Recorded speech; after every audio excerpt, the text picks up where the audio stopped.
अस्सलामुअलैकुम जी। तो हम जब class ninth matrix and board का चैप्टर नंबर 6 कर रहे थे, हमने एक्सरसाइज नंबर 6.2 कर ली और 6.1 का क्वेश्चन नंबर 1 हमारा कंटिन्यू था, जिसके हमने 5 पार्ट्स कर लिए। अब मैं आपको उसका 6th पार्ट कराने जा रहा हूँ।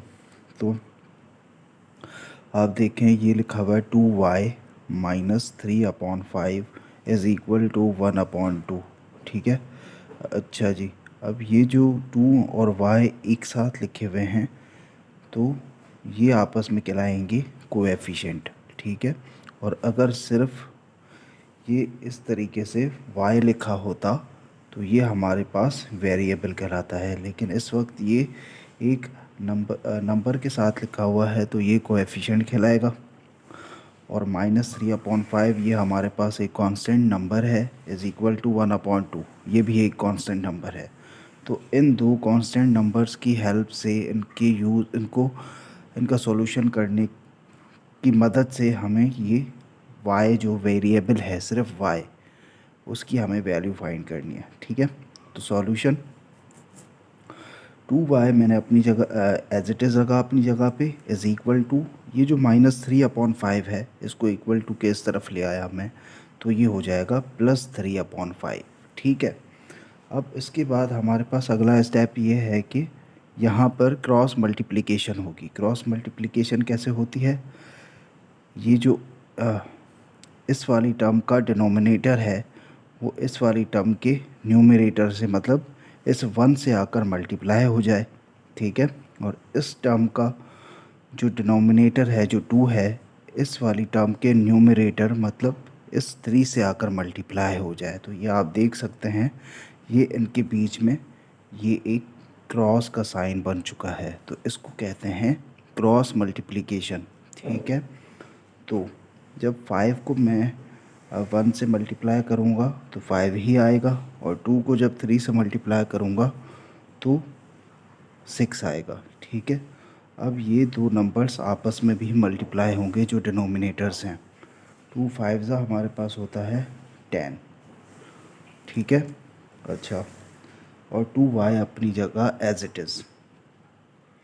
अब 2y is equal to 5 + 6 is 11/10। ठीक है। अच्छा, अब हमने क्या करना है, ये y की वैल्यू फाइंड करनी है।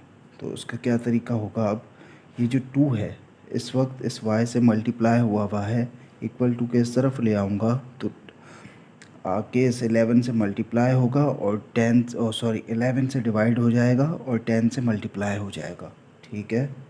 तो y is equal to 11/2 multiply by 10। ठीक है। ये 2 इधर आके 10 से मल्टीप्लाई हो जाएगा, तो y इज़ इक्वल टू 11/20। तो ये जो है हमारा आ गया आंसर। ठीक है। चलें जी, अब इसका 7th पार्ट सॉल्यूशन से स्टार्ट करेंगे। अच्छा, अब इसमें देखें, दोनों तरफ हमारे पास ये टर्म्स इस तरीके से दी हुई हैं। यहाँ पे 2x - 4/5 इन दोनों वैल्यूज़ के डिनोमिनेटर है ये, और इक्वल टू के इस तरफ भी ये ऊपर न्यूमरेटर में दो वैल्यूज़ दी हुई हैं और अपॉन में उनका डिनोमिनेटर एक दिया हुआ है जो इन दोनों का कॉमन है। ठीक है। अब इसमें सबसे पहला स्टेप ये है कि हमने क्रॉस मल्टीप्लिकेशन करनी है। तो क्रॉस मल्टीप्लिकेशन कैसे होगी? ये वाला जो डिनोमिनेटर है आकर इस पूरे के पूरे न्यूमरेटर मीन्स 2x - 4 से मल्टीप्लाई हो जाएगा, और ये वाला जो डिनोमिनेटर है ये इधर आकर इस पूरे के पूरे न्यूमरेटर मतलब 5x - 12 से मल्टीप्लाई हो जाएगा। ठीक है। तो अब जैसे इसका स्टेप ये होगा 4 इधर, मतलब ये वाला जो 4 है इधर आ गया, 2x - 4, इसको हम लिख देंगे ब्रैकेट में। इस ब्रैकेट का मतलब ये है कि ये 4 है, ये जो 4 है इन दोनों वैल्यूज़ के साथ, इन दोनों टर्म्स के साथ, इन दोनों नंबर्स के साथ मल्टीप्लाई हो रहा है। ठीक है। इक्वल टू, अब ये जो 5 है इधर आ जाएगा, तो 5 5x-12। ठीक है, तो अब एक बात देखें। अब इस यहाँ पे आप एक बात मुझसे पूछ सकते हैं कि सर जब यहाँ पर हमने क्रॉस मल्टीप्लाई किया तो यहाँ पर आपस में डिनोमिनेटर्स भी मल्टीप्लाई हो रहे थे, लेकिन यहाँ से डिनोमिनेटर्स गायब हो गए। तो ये बात याद रखनी है, जब भी प्लस और माइनस बीच में दरमियान में हो और क्रॉस मल्टीप्लिकेशन हो रही हो तो डिनोमिनेटर्स भी आपस में मल्टीप्लाई होते हैं। लेकिन जब दरमियान में इक्वल टू का साइन हो और क्रॉस मल्टीप्लिकेशन हो रही हो तो डिनोमिनेटर्स एक आपका राइट हैंड साइड चला जाएगा, एक लेफ़्ट हैंड साइड चला जाएगा। ठीक है, और नीचे से डिनोमिनेटर ख़त्म हो जाते हैं।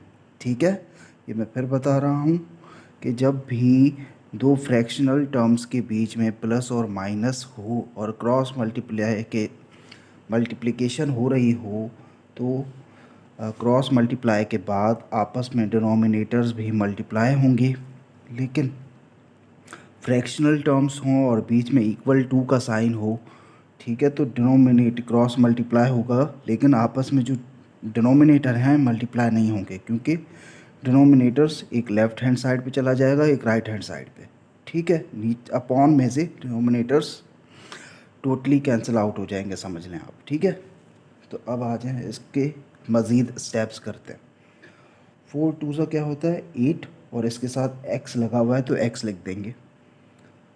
4 4 सा 16, ठीक है, माइनस तो स्थाई इक्वल टू 5 5 सा 25, और x है तो 25x, और 5 12 सा क्या होता है। अगर फ़ौरन ना पता हो तो आप इस तरह कर सकते हैं कि भाई 5 10 सा 50 होता है, उसके बाद 2 बार 5 को प्लस कर दो। ठीक है, तो 50 में उनको प्लस कर दो, क्या होगा 2 बार 5 प्लस करो तो 10 हो गए, और उसको 50 में प्लस करो तो आपके पास हो जाते हैं 60।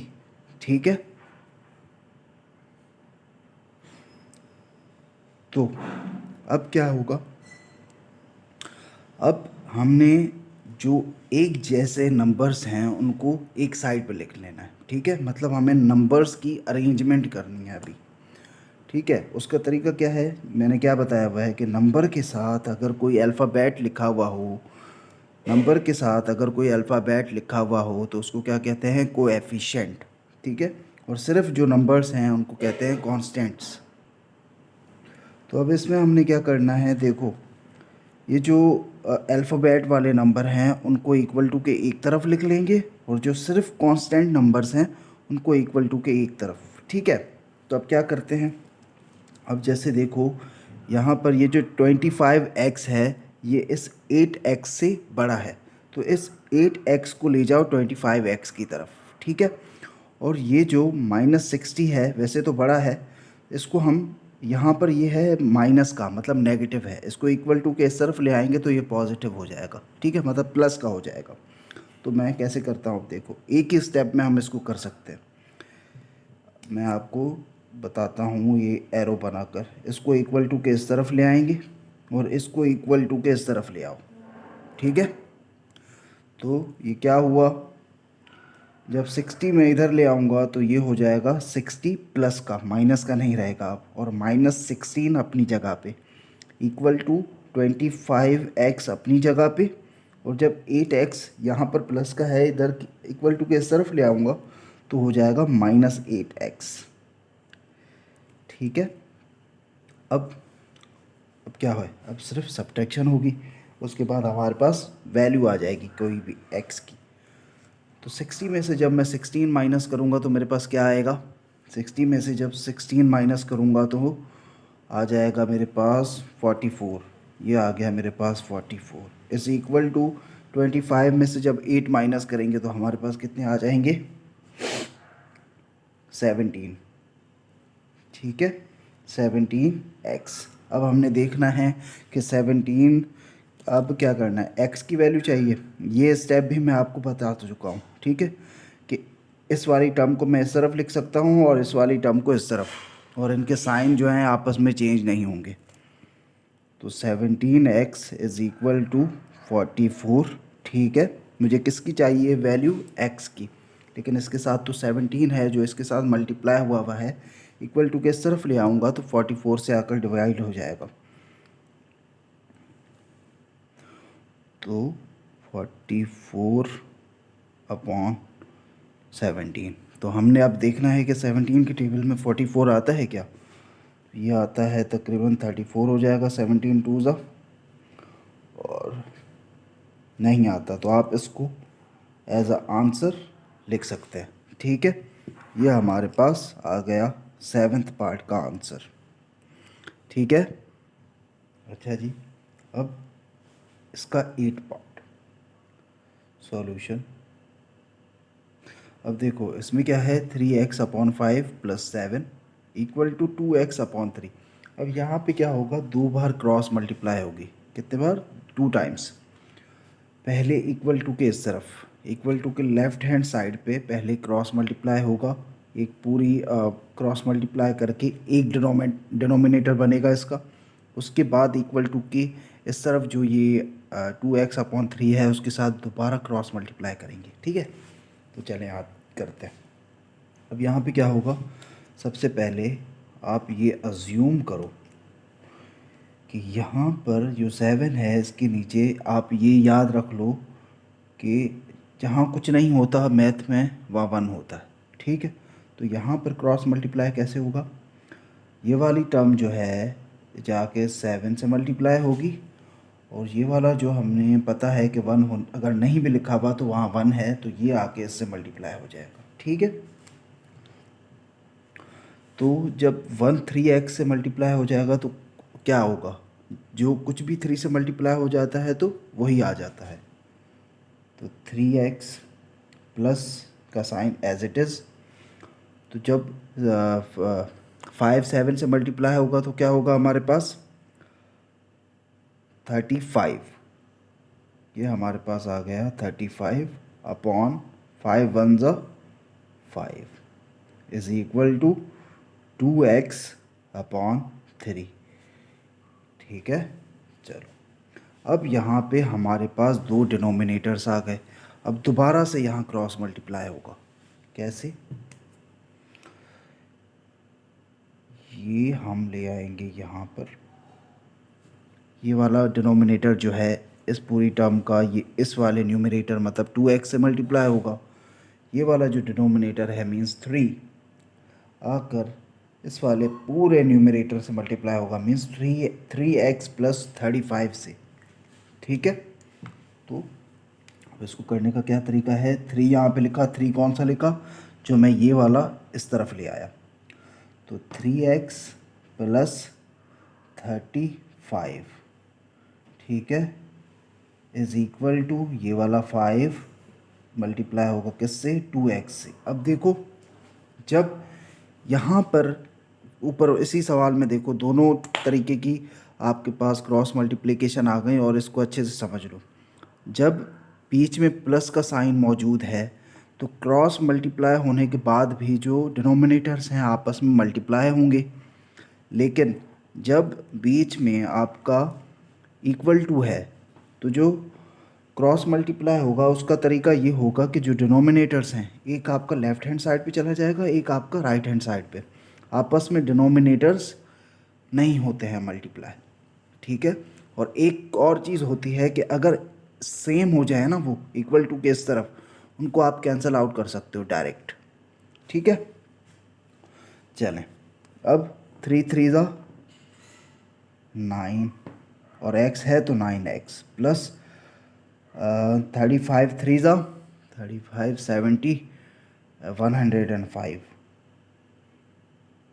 इज इक्वल टू 5 2 ज़ा 10 और x है।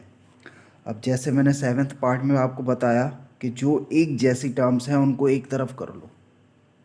ठीक है, तो अब देखो एक जैसी टर्म्स यहाँ पे कौन सी हैं, 10x और 9x। एक जैसी एक जैसी मीन्स क्या है कि इसके साथ भी x है, इसके साथ भी x है। इनको एक तरफ क्यों किया जा रहा है, इसलिए किया जा रहा है कि इनमें जो सब्ट्रैक्शन या एडिशन हो वो इजीली हो जाए और हमारे पास कोई एक नंबर आ जाए। ठीक है, तो अब जब यहाँ पर देखो हमेशा कोशिश यही होती है कि जो छोटा नंबर है वो इक्वल टू के उस तरफ जाए तो वहाँ बड़ा नंबर हो, मीन छोटा नंबर हमेशा बड़े नंबर के पास जाएगा। तो हम 9x को 10x के पास ले जाएंगे क्योंकि 10x बड़ा है। तो 105 अपनी जगह पे, 10x भी अपनी जगह पे, यहाँ पर 9x जो है प्लस का है, इक्वल टू किस तरफ ले आऊँगा तो माइनस का हो जाएगा, -9x। ठीक है, अब 10 में से 9 गए जाएंगे तो 105 तो अपनी जगह पे आ गए।